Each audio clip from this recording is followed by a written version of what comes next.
برادران ملت اسلامیہ، السلام علیکم ورحمۃ اللہ وبرکاتہ۔ الحمد للہ وکفا وسلام علی حبیبہ المصطفیٰ، اما بعد فاعوذ باللہ من الشیطان الرجیم، بسم اللہ الرحمن الرحیم۔ ان اللہ وملائکتہ یصلون علی النبی یا ایہا الذین آمنوا صلوا علیہ وسلموا تسلیما۔ اللہم صل علی سیدنا محمد معدن الجود والکرم وآلہ واصحابہ الکرام وابنہ الکریم وبارک وسلم صلاة دائمة سرمدا ابدا۔ قال اللہ تعالی فی کلامہ البلیغ، اعوذ باللہ من الشیطان الرجیم، الا ان اولیاء اللہ لا خوف علیہم ولا هم يحزنون الذین آمنوا وکانوا یتقون لهم البشرى فی الحیات الدنیا وفی الآخرہ، صدق اللہ مولانا العظیم۔ حضرات، قرآن عظیم کی آیات بینات یہ ببانگ دہل ہمیں اعلان کرتی ہیں کہ دنیا میں کچھ لوگ ایسے ہیں جن کو دنیا کی کسی بھی بڑی طاقت کا کوئی خوف نہیں ہوتا، اور نہ ہی کسی بڑی پاورفل طاقت کو دیکھ کر کے وہ گھبراتے ہیں۔ کبھی ایسا نہیں ہوتا۔ قرآن ان کے متعلق اعلان کر رہا ہے، اور یہ ہوتے کون ہیں جو بالکل بے خوف ہو کر زندگی گزارتے ہیں؟ وہ اللہ کے اولیاء کی جماعت ہے۔ الا ان اولیاء اللہ لا خوف علیہم، جو اللہ کے ولی ہیں۔ ولی کون ہوتا ہے؟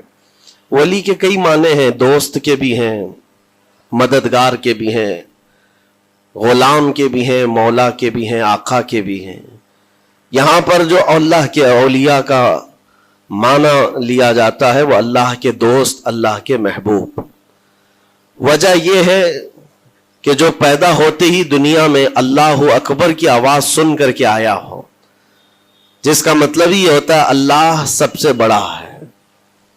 جب بھی ہمارے گھر بچہ پیدا ہوتا ہے، کسی بھی مسلمان گھر میں، اس کے کانوں میں سب سے پہلی جو آواز ہم دیتے ہیں وہ اذان کی، اللہ اکبر اللہ اکبر، اللہ سب سے بڑا ہے، اللہ سب سے بڑا ہے۔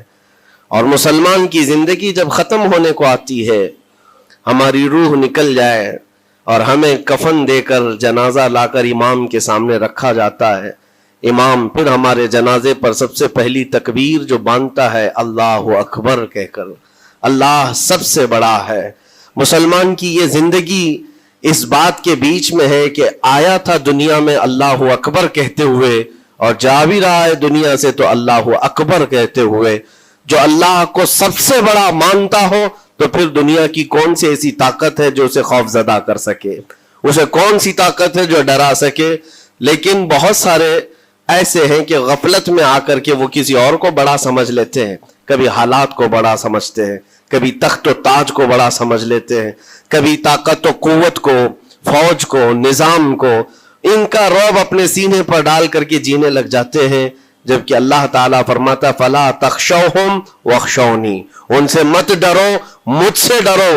اللہ کا خوف جس کے دل میں آ گیا، اللہ اس کو ہر خوف سے آزاد کرتا ہے، ہر خوف سے آزاد کرتا ہے۔ ہم ہندوستان کے جملہ مسلمان جتنے بھی ہیں، ایک مرد قلندر، مرد درویش، سیدی سرکار معین الدین حسن چشتی غریب نواز کے اس ہند میں رہتے ہیں۔ ظاہر سی بات ہے کہ ان کی سیرت ہم سب کے لیے ایک بہت بڑا مشعل راہ ہے، بہت بڑا نمونہ عمل ہے۔ آپ کو پتا ہے غریب نواز کو ہند الولی کہا جاتا ہے۔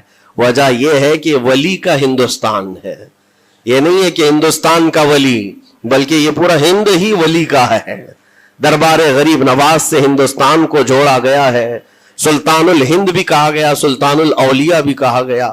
لیکن جانتے ہیں ان کے آنے کا راستہ اتنا پیچیدہ تھا۔ وہ سن 583 کی بات تھی، 583 ہجری چل رہی تھی، جب آپ حرم کعبہ سے نکل کر مدینہ طیبہ جا رہے تھے۔ اس وقت آپ کی عمر تقریباً 45 سال کے آس پاس کی تھی۔ نہایت ہی عبادت گزار، تقوی شعار، 20 سال اپنے پیر و مرشد کی خدمت کر کے وہ حرم کعبہ میں پہنچے تھے۔ 20 سال کے بعد جب مسجد نبوی میں گئے تو عجیب سی کیفیت تھی. سلام کیا رسول پاک صلی اللہ علیہ وسلم کے دربار میں تو جواب قبر انور سے یہ آیا وعلیک السلام یا معین الدین شیخ البر والبحر. اے معین الدین تجھ پر میری سلامتی ہو, اللہ کی سلامتی ہو جو خشکیوں کا بھی اور تریوں کا بھی تجھے امام بنایا گیا ہے. اور آواز یہ نبی کریم صلی اللہ تعالی علیہ وسلم کے دربار سے سننے والی آواز تھی. آپ گھبرائے تھے, تھوڑا سا سراسیمگی تھی. یہ ہندوستان کی طرف اشارہ کر کے میرے آقا صلی اللہ تعالی علیہ وسلم نے فرمایا تھا کہ تجھے ہند کی ولایت دی جاتی ہے. اس وقت تک سرکار غریب نواز کو نہ ہندوستان آنا کبھی ہوا تھا, نہ ہندوستان کے علاقوں کو آپ نے کبھی دیکھا تھا, کیونکہ سجستان جو یہاں سے کافی دور ہے, افغان کے قریب ایک علاقہ سنجر جہاں پر آپ کی ولادت ہوئی, وہاں سے نکل کر کے آپ نیشاپور میں آباد رہے. اس کے بعد 40 سال کے بعد حرم کعبہ اور حرم مدینہ میں رہے. لیکن اچانک یہ بات کہ تمہیں ہند کی ولایت دی جاتی ہے ایک تعجب والی بات ہے. نئی جگہ پر بھیجا جا رہا ہے. آپ دوبارہ شام میں نبی پاک صلی اللہ علیہ وسلم کے دربار میں حاضر ہوئے اور سلام پیش کرنے کے بعد, کیونکہ یہ خوشی کی بات تو سب کے لیے تھی کہ ہندوستان کو اللہ تعالیٰ ایک عظیم ولی بھیج رہا ہے, لیکن جس کو بھیجا جا رہا ہے وہ بے قرار تھا, بے چین تھا, کیونکہ نہ راستے پتہ ہے نہ ملک کے حالات معلوم ہے. بارگاہ مصطفیٰ صلی اللہ علیہ وسلم میں دوبارہ جب حاضری ہوئی, عرض کیا آقا آپ کا حکم. اسلامی بھائیوں اور بہنوں, امید کرتا ہوں کہ مفتی سلمان اظہری صاحب کا یہ بیان آپ کو بہت ہی زیادہ پسند آیا ہوگا.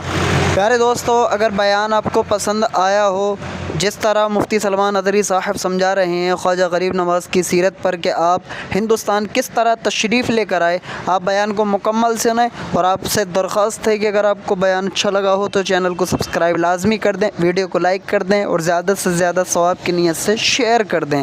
پیارے دوستو, اسی چینل پر مفتی سلمان اظہری صاحب کے نئے لیٹسٹ بیان میں اپلوڈ کرتا رہتا ہوں. پلیز مجھے سپورٹ کر دیجیے.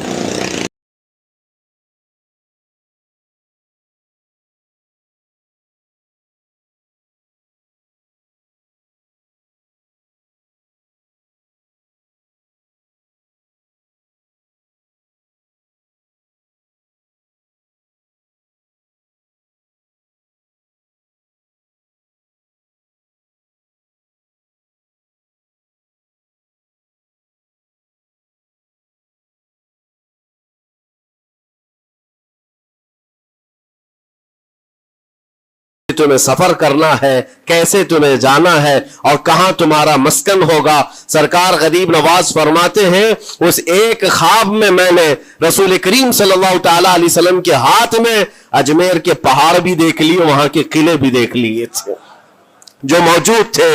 اور اس کے بعد پھر کس بات کا خوف ہے, کس بات کا ڈر ہے؟ جنہوں نے راستے بتائے ہیں وہ ہادی رسول, وہ ہادی عالم ہے. نبی پاک صلی اللہ علیہ وسلم آئے ہیں پوری کائنات کو راستہ دکھانے کے لیے, اور جنہوں نے غریب نواز کو ہند کا راستہ بتایا ہو, پھر ڈر کس بات کا؟ جب آپ بیدار ہوتے ہیں تو اپنے ساتھ 40 قطب اس اولیاء کرام کی جماعت لے کر مدینہ طیبہ سے سفر کے لیے نکلے تھے.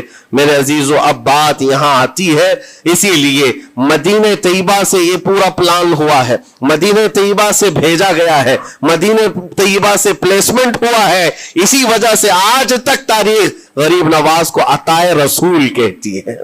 عطائے رسول ہے, رسول اللہ کی عطا ہے, ہندوستان والوں کے لیے خاص عطا ہے میرے آقا صلی اللہ علیہ وسلم کی. جب وہ سفر کے لیے نکلے, سن 83 سے چلے تھے, تو یہاں ہندوستان پہنچتے پہنچتے آپ کو 87 یعنی 4 سال کا عرصہ لگ گیا تھا. 4 سال کے عرصے کے بعد آپ پہنچے. میرے عزیزوں, نہ پلینوں کا سفر نہ جہازوں کا سفر کہ اڑ کر کے ادھر سے ادھر آ گئے. وہ تو پیدل قافلہ نکلا تھا, درویشوں کا قافلہ تھا, اور وہاں مدینہ طیبہ سے نکل کر بغداد پہنچے. بغداد میں اولیاء کاملین کی صحبت پائی, وہاں سے پھر نیشاپور, پھر اس کے بعد ہرات, اور افغان کے علاقے ہوتے ہوئے لاہور پہنچے. لاہور میں سرکار داتا گنج بخش عالم رحمت اللہ تعالی علیہ کے دربار میں چلہ کشی فرمائی, وہاں سے دلی پہنچے. یہاں یہ پورا جو راستہ ہے 4 سال کا, میرے عزیزو تاریخ میں ہے سرکار غریب نواز جس راستے سے چلتے جاتے تھے جو کافر یا مشرک بھی دیکھتا وہ دائرہ اسلام میں داخل ہو جاتا نا. نور الہی نور وحدت کا ٹکڑا آپ کی جبین اقدس پر ایسا چمکتا تھا کہ لوگ جو آتے وہ پھر آپ کی صحبت سے دور کوئی جاتا نہیں تھا. دلی میں جہاں آپ آئے یہ ایک عجیب اتفاق ہے, اس وقت کھانڈے راؤ ایک بڑا راجا تھا, اس کا قلعہ تھا, اس کے سامنے ہی آپ نے پڑاؤ ڈال لیا. سرکار غریب نواز رضی اللہ تعالیٰ عنہ کی یہ داستان یہ تاریخ, وہاں پر آپ نے اپنا پڑاؤ ڈال لیا. اور ان بت پرستوں کے لیے ایک بڑا پیچیدہ مسئلہ تھا کہ ایک درویش آیا ہے. ایک بات میں آپ کو بتاؤں, یہ جو تعصب آج پھیلا ہوا یہ زہر پھیلا ہوا یہ آج کا نہیں ہے, یہ باپ داداؤں کے پشت میں بھی ان کے موجود رہا ہے. اسلام اور مسلمانوں کے خلاف زہر مشرکین کے دلوں میں یہ بہت پرانی چیز ہے, نئی نہیں ہے, بہت پرانی چیز ہے. تعصب دلوں کے اندر کڑھن رکھنا اور کبھی ایکسپٹ نہ کرنا, یہ سرکار غریب نواز جس دن ہند میں قدم رکھ رہے اسی دن سے آپ نے اس کو فیس کیا ہے, اسی دن سے آپ نے اس کو دیکھا ہے. اور وہاں پر کھانڈے راؤ کی جماعت نے بہت کوششیں کی کہ یہ دلی میں داخل ہوا, یہیں سے ان کو ختم کر دیا جائے, نکال دیا جائے. لیکن عجیب اتفاق یہ ہے کہ یہ جو جماعت آئی تھی سرکار غریب نواز کے ساتھ, نہ ان کے ہاتھوں میں تلوار ہے, نہ بھالے ہیں, نہ چاقو ہے, نہ چھری ہے. یہ تو گدڑیاں پہنی ہوئی درویشوں کی جماعت تھی, گدڑیاں پہنی ہوئی درویشوں کی جماعت جو جھولے میں سوکھی روٹی رکھتے تھے اور پانی میں بھگو کر کھا لیا کرتے تھے. ان کے پاس نہ کوئی ہتھیار ہے, نہ کوئی سامان حرب سامان جنگ ہے. ان کو نکالا جائے تو کس بات سے نکالا جائے, ہمت بھی نہ ہوتی تھی. یہاں تک کہ جو آپ کو وہاں سے جانے کی بات کرنے کے لیے آتا تھا تھوڑی دیر محفل میں بیٹھتا اور کھڑا رہتا اور کلمہ پڑھ کر پھر مشرف با اسلام ہو جاتا. دلی کے اندر ایک دن کے اندر 1000 لوگ اسلام میں داخل ہوئے تھے. سرکار غریب نواز رضی اللہ تعالیٰ عنہ نے تلوار سے اسلام میں داخل نہیں کیا ہے, نہ ہی کسی کو ڈرا دھمکا کر کے. وہ سوکھی روٹی کھانے والے کس بات سے ڈراتے لوگوں کو, ان کے پاس کون سا ایٹم بم تھا؟ یہاں موجود جو راجے مہاراجے تھے ان کے پاس فوج بھی تھے, ہاتھی بھی تھے, گھوڑے بھی تھے, سب کچھ تھا. لیکن آنے والا مرد قلندر کیا لے کر کے آیا تھا تاریخ میں بتایا جاتا ہے. یہ وہ زمانہ تھا جب شہاب الدین غوری ہند کے اوپر حملے کر کے یہاں پر آنے کی کئی مرتبہ کوشش کیا. یہ افغان کا بادشاہ تھا شہاب الدین غوری, جب ہندوستان پر کئی مرتبہ حملے کر کے ناکام لوٹ رہا تھا, بیچ راستے میں ان فقیروں کی جماعت سے بادشاہ کی جماعت کی ملاقات ہو گئی. سپاہی جا رہے تھے شکست کھا کر اور یہ درویشوں کا قافلہ ادھر آ رہا تھا. دیکھا پہچانی سی صورتیں لگتی ہیں, جا کر کے ایک سپاہی نے پوچھا بابا آپ لوگ کہاں جا رہے ہیں؟ تو بابا جو جماعت میں آ رہے تھے انہوں نے کہا ہندوستان فتح کرنے جا رہے ہیں. بڑی بات ہے, گدڑیاں پہنے ہوئے, پیون لگے کپڑے ہیں, جھولیاں لٹکائے ہیں. اور اس نے دیکھ کر کے کہا مارا سپاہی نے, کہا یہ دیکھتے ہو ہمارے بادشاہ کی فوج ہے, اس میں ہاتھی گھوڑوں کی تعداد دیکھو, ذرا سامان جنگ تو دیکھو, اس میں نیزے تلواروں کی چھنک تو دیکھو, اور آپ یہ چند فقیروں کی جماعت لے کر ہند فتح کرنے کی بات کر رہے ہیں. تب سرکار غریب نواز کے کانوں میں آواز آئی تو آپ نے کہا اس سے کہہ دو فرق یہی ہے, تم جب لڑنے کے لیے جاتے ہو تو یہی ہاتھی گھوڑے اور تلواروں کے بھروسے جاتے ہو, معین الدین صرف اللہ اور اس کے رسول کے بھروسے جا رہا ہے. ہمارے پاس جو طاقت ہے وہ اللہ اور اس کے رسول کے ساتھ ہونے کی طاقت ہے. آج کے زمانے میں غریب نواز کا یہ جملہ ہمارا حوصلہ بڑھا دیتا ہے, کوئی ہو یا نہ ہو اللہ ہمارے ساتھ ہے, اللہ ہمارے ساتھ ہے. حالات جتنے بھی بدلتے جائیں لیکن میرے عزیزو اللہ حی و قیوم ہر چیز کو دیکھ رہا ہے, اس سے کوئی چیز غافل نہیں ہے. بعض لوگوں نے یہ شوشے چھوڑنا شروع کر دیے کہ اب ان کا مستقبل کیا ہوگا, اب ان کا فیوچر کیا ہوگا, نئی حکومتیں آئیں گی, نیا نظام آئے گا, اب تمہاری نہ مسجدوں کی خیر ہے, نہ میناروں سے آواز آئے گی, نہ تمہاری اذانوں کا اور نہ ہی تمہارے نمازوں کا کچھ فیوچر ہے. یہ سب باتیں